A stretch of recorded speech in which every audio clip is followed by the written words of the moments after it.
बिस्मिल्लाहिर्रहमानिर्रहीम। अस्सलाम वालेकुम। Innovative cooking and baking channel पर welcome. This is Nadia Parvez. आज की वीडियो में आप ये खूबसूरत से परिंदे देखेंगे और कैसे कड़कती हुई धूप है और फिर भी ये किस तरह से अपना दाना चुगने आए हैं और क्या ही हसीन नज़ारा है। और ये है जी एक नाश्ते का अहवाल जो कि सर्दी और बारिश के दिन में खाया जाता है। और मुझे नॉर्मली जो है जब कड़कती आजकल की धूप है इसमें तो ब्रेड और अंडा तो मुश्किल ही से आप खाएं और वो भी बॉयल खाएं तो बड़ी बात है।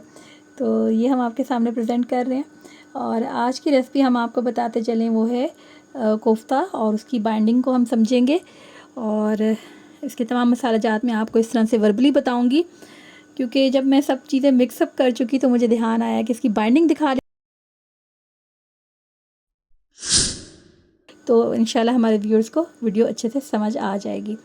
तो यहाँ पे हम आपके सामने स्पेशल इसमें बता दें कि थोड़ा सा कॉर्नफ्लावर हो, बेसन उसकी निस्बत डबल हो, और अगर भुने हुए चने हो तो वो बेस्ट इसमें रहते हैं, उसका टेस्ट भी अच्छा आता है।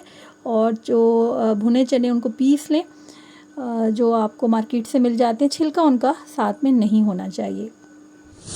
अच्छा, नेक्स्ट इसमें यह है कि हमने नमक शामिल किया था, पिसी हुई मिर्चें, और आप देगी मिर्च भी इस्तेमाल कर सकते हैं, और दरदरी मिर्चें दो मैंने इसमें हरी मिर्चें शामिल की। आप स्किप भी कर सकते हैं अगर तेज़ आप इसमें मिर्चों का इस्तेमाल नहीं करते। हल्दी इसमें इस्तेमाल करें, 2-3 इसमें जवे लहसुन के, हल्की सी अदरक। प्याज इसमें शामिल नहीं होगा, और यहाँ पे हल्का सा हरा धनिया डाल लें, अदरवाइज़ आप इसे स्किप कर सकते हैं। अब आप देखें कि खुश धनिया और सफ़ेद ज़ीरा भी आप इसमें ऐड करें, और हल्का सा अगर आप चाहें तो गरम मसाला, लेकिन मैंने पिसा हुआ गरम मसाला भी इसमें शामिल नहीं किया। एक अंडा शामिल किया है। अब ये देखिए, ऐसे आपने मुट्ठी ऐसे अच्छे से प्रेस करनी है और इसकी बाइंडिंग इधर ही हो जाएगी। फिर आपने इसको राउंड राउंड एंड राउंड, और इस तरह से हमने इसकी व्हीलिंग करनी है। और ये देखिए जी, एक अच्छा सा कोफ्ता रेडी हो गया। अच्छे से आपने पहले इसको मुट्ठी 2-4 मुट्ठियाँ हमने इसको अंदर से प्रेस करना है और फिर राउंड राउंड करना है। यकीनन आपको ये टिप अच्छी लगेगी और इससे आप समझ जाएंगे कि कोफ्ता कैसे असल में बाइंड होता है। असल बाइंडिंग आपकी इस तरह से इसको हाथों में दबाने से ही होगी। वीडियो को आप अगर एंड तक देखेंगे तो आपको अच्छे से समझ आएगी और तमाम अहवाल आपके सामने इसका क्लियर हो जाएगा। ये हमने जी चॉपर में प्याज को कर लिया था। अगर आप यहाँ पे जूसर ब्लेंडर का इस्तेमाल नहीं करना चाहते तो चॉपर इनफ है। चॉपर में हमने प्याज को पीस लिया, और ये बड़े साइज़ का प्याज था। और ऑयल लें, घी लें, और ज़्यादा बेहतर है कि ऑयल लें और साथ में 1 चम्मच घी का भी ऐड कर लें, तो इससे काफ़ी टेस्टी बनता है। ये देखिए गोल्डन ब्राउन हो चुका है, ब्राउन नहीं गोल्डन ब्राउन होना चाहिए। ये आपके सामने है जी नमक, पिसी हुई मिर्चें, दरदरी मिर्चें और हल्दी, और एक तरफ हमने अदरक को सेपरेटली पीसा है, कूटा है बल्कि ओखली में, और लहसुन को अलग से। तो जब ये गोल्डन ब्राउन हो जाए तो आपने इसमें लहसुन शामिल कर देना है, और फिर साथ में ये तमाम मसाला जात ऐड कर देने हैं। साथ ही आप इसको हल्का हल्का पानी का इसमें छिड़काव करेंगे। हाथ से छांटा मारा जाए तो ज़्यादा मज़ा आता है, उसकी साउंड भी बड़ी प्यारी लगती है। और ये है जी साबुत गरम मसाला, जिसमें लौंग, एक मोटी इलायची, ब्लैक कार्डेमम कहते हैं, चंद दाने स्याह मिर्चों के, और तेज़पात और दालचीनी का टुकड़ा हमने इसमें शामिल किया, थोड़ा सा सफ़ेद ज़ीरा भी, और खुश धनिया ये अब आपके सामने शामिल कर रहे हैं।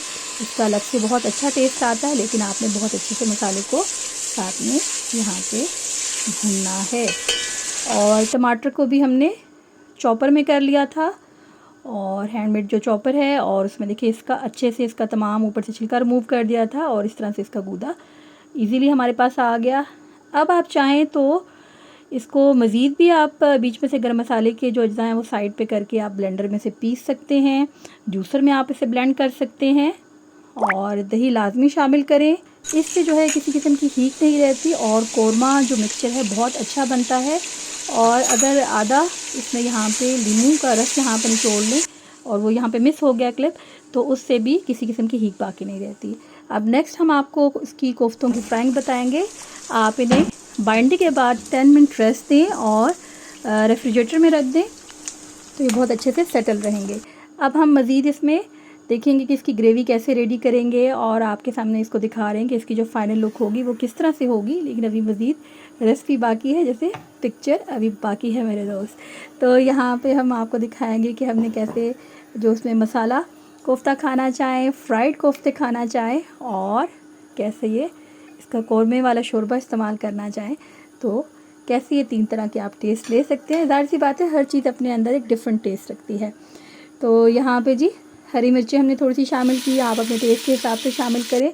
मसाले में वैसे 2 हरी मिर्चें काफ़ी होती हैं, लेकिन हर एक का अपना टेस्ट है। जैसे हमने भुना हुआ निकालना था, तो इस हवाले से ये हमने थोड़े से यहाँ पे लॉन्ग स्ट्रिप में भी हमने कोफ्ता को रखा है और राउंड राउंड है। और जैसे हमने फ्रीज़र में रख दिया था, उसके बाद हमने इसे फ्राई किया था। नॉर्मली हमने ऑयल लिया है, और यही वाला ऑयल साथ में, अगर ये ब्लैक ना हो तो यहाँ आप इसको मज़ीद शोरबे में भी ऐड कर सकते हैं। इसका एक अपना जायका रहता है, लेकिन आपने ये ध्यान रखना है कि ऑयल यहाँ पे ब्लैक ना हो। अदरवाइज़ जब हाफ़ डन हो जाए तो थोड़ा सा आप ऑयल इसमें से निकाल के कोफ्तों की जो ग्रेवी है उसमें ऐड कर सकते हैं।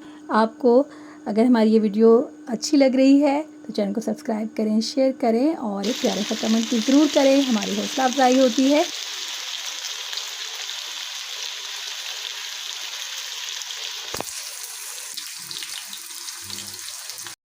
और अगर कोई आपकी फरमाइश है तो लाजमी करें।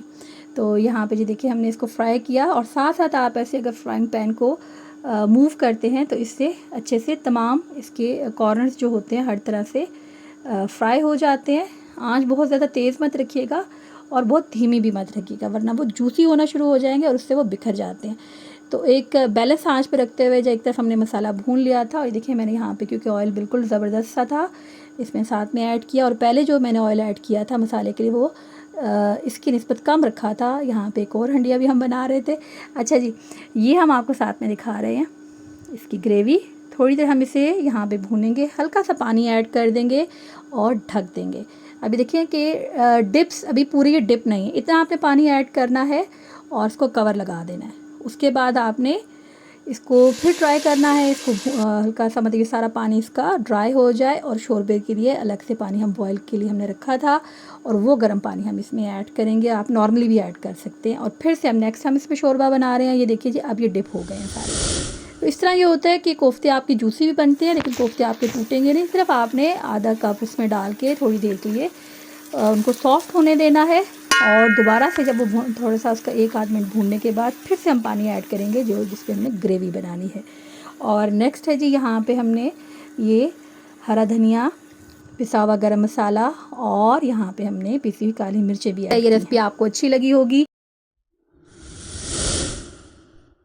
और यहाँ पे हम डिस्प्ले एरिया दिखा रहे हैं, जो कि हमने थोड़ा यहाँ पे इसमें एक नई लुक दी है। इंशाल्लाह आपको नेक्स्ट वीडियोज़ यहाँ पे नज़र आएंगी, और एक ट्रेडिशनल लुक भी दी है, और अपना कल्चर भी इसमें दिखाया है। और ये तमाम सब इनोवेशन ही है। इंसानी जहन इनोवेशन के बग़ैर कैसे चल सकता है, और इनोवेशन ही वो चीज़ है जो कि आपको आगे बढ़ाती है। उम्मीद है आपको हमारी ये वीडियो अच्छी लगी होगी, हमारी रेसिपी अच्छी लगी होगी। आप इसे ट्राई करेंगे। अल्लाह पाक से दुआ है कि अल्लाह पाक हमारी रिस्क में खैर बरकत और इजाफ़ा फरमाए, और हमें इसकी कदर नसीब फरमाए।